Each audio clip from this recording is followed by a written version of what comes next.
What's up, everybody? I'm John West, and this is my oral presentation for INTS 4350. I chose to do my thesis senior project over the drug culture in hip-hop. And specifically, I chose to do my paper over the drug culture in hip-hop and its origin. Where did it start? Who played the role in starting it? And what we found, or what I found, was a 20-year specific time period from about 1987 to 2007.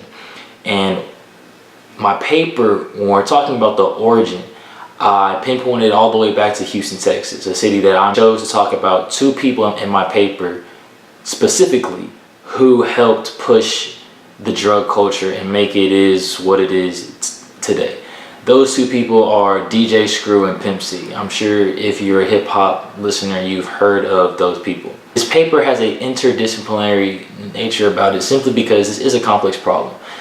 Hip hop gets so much bashing for a lot of things in today's world, like gang violence, drug culture, influencing the youth to do wrong things. And in my paper, I mentioned that the music is something that's similar to peer pressure without your friends being there, because a lot of people, whether they admit it or not, are influenced by the music that they choose to listen to. This issue can be tackled in numerous ways, but this was the way that I chose to tackle it, was through DJ Screw and Pimp C, tracking down the origins. Now, when I started out my paper, my knowledge on this subject was good, but as I did more research, I found out that there was a lot of things that I did not know. DJ Screw and Pimp C, if you know, both are two famous hip-hop cultural icons who died of codeine overdose. Their deaths affected the world in a way, the hip-hop community, in a way that is unimaginable. Now, when we backtrack and talk about them both individually, DJ Screw was a pioneer of many sounds.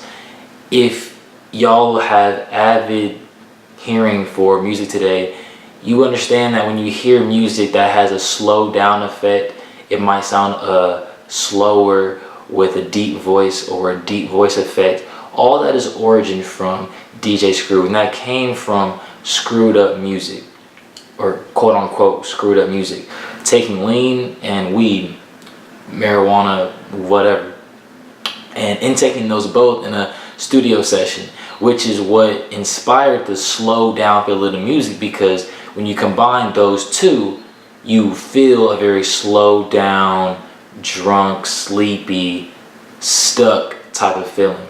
So DJ Screw made that famous, and as he was going throughout his lives, and him and his homies and his group, Screwed Up Clique, Swisher House, all of that, they really pushed this culture, but they didn't push the culture because they wanted specifically to push lean.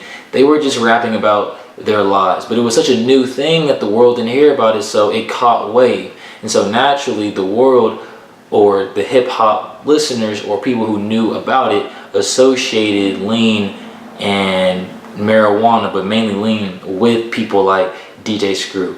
And what the main point around my paper around him and Pimp C is that once DJ Screw unfortunately passed away from overdose, the hip-hop community kind of tarnished his life and the legacy that he left by only associating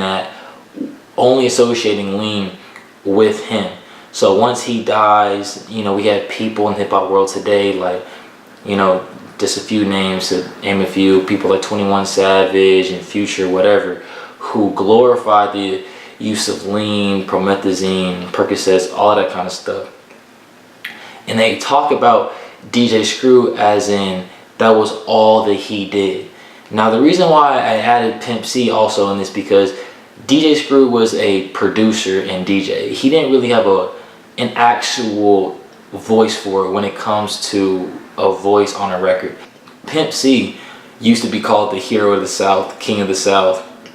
He rose to the ranks of the people's champion because his music was so passionate and so real that the people of the South, and specifically Houston, loved it so much. But throughout his subject in music, it was mainly revolved around his bad habits of codeine, promethazine. So as well, once he had a codeine overdose in Los Angeles before a show, everybody says, "Long live the pimp, sip like the pimp." They associate his life with lean.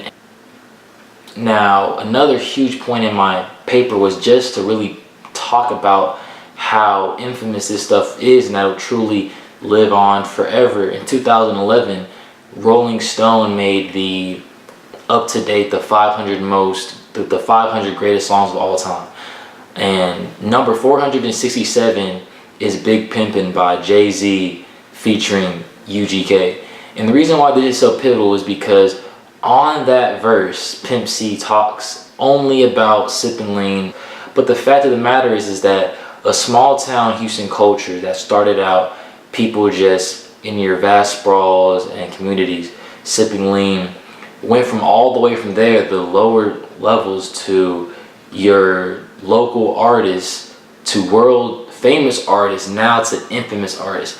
And those lyrics will live on forever. And that's just a symbolism of Houston culture.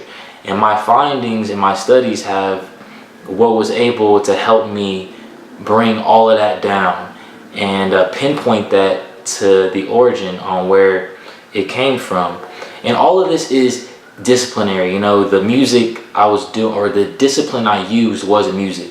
And I also had another discipline in my paper for healthcare, just to educate people really on what codeine really was. It's a liquid drug that is sold by prescription, comes in pint sizes, and it's used for individuals that are in extreme levels of pain. An example is if someone gets shot and they're in excruciating pain and the ambulance is able to save them before they're dead, to relieve you of all pain in that moment, they inject you with codeine and Percocet. And so that just lets you know the severity of the effect, that it can take away all pain. So when individuals choose to intake this drug on a non-painful scale, recreational, you know, that's where you get the feelings of I'm slowed down, I'm stuck. And the repercussions of this are liver failure, body dependency, heart attacks.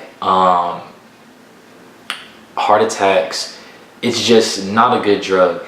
And the fact of the matter is that now that Pimp C and DJ Screw, they're only talked about for this type of culture, and other artists take that drug culture and they rap about it. Now we have new kids and teenagers today, and college students even here at Texas Tech, who participate in the intake of codeine on a recreational scale. Another point in my paper was just to prove that how a small city habit became global was the rap group 3 6 Mafia was the first group to have the first artist to have a complete song just about lean and nothing else debut on the Billboard Top 100. That song was one of the first nationally broadcasted songs. Now that song is not one of the top 500 songs of all time by Rolling Stone, but that song has gone multi-platinum. It is a cultural hit amongst the minority culture, and specifically in the South. So that group is from Memphis, Tennessee. So it's just another validation of how something that started out in Houston, Texas is making its way across the world. Another small point in my paper, but to me I felt was very major whenever I first found out about it, was when Pimp C and his friends went out to Los Angeles, people would tell them, "Oh, y'all are for Texas? I know y'all had that lean on you." And that was, that's a paraphrase from one of his homies that said that on NPR News. And what he said was, in that moment, I realized that truly the Texas culture was out of Texas. So this is a very important subject, because I personally believe as time goes on, drugs become a more intricate part of our youth, and these kids are influenced by the music that they listen to. Now, I'm not an advocate for the destruction of the drug or the arrest of these people or whatever. I'm just here to shed light on the subject matter. So in all, this is a very interdisciplinary thing, because there is really no way to tackle this issue.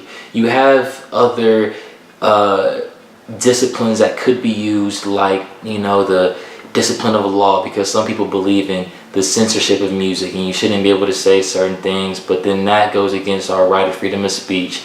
And then you have other disciplines on education. You know, some people want to choose to educate these people on the music that they are listening to. So this is only, my paper was only a start of the problem. I only sat down and analyzed a time period of 20 years just to study and give people a proper understanding on where this culture came from, and specifically the drug culture.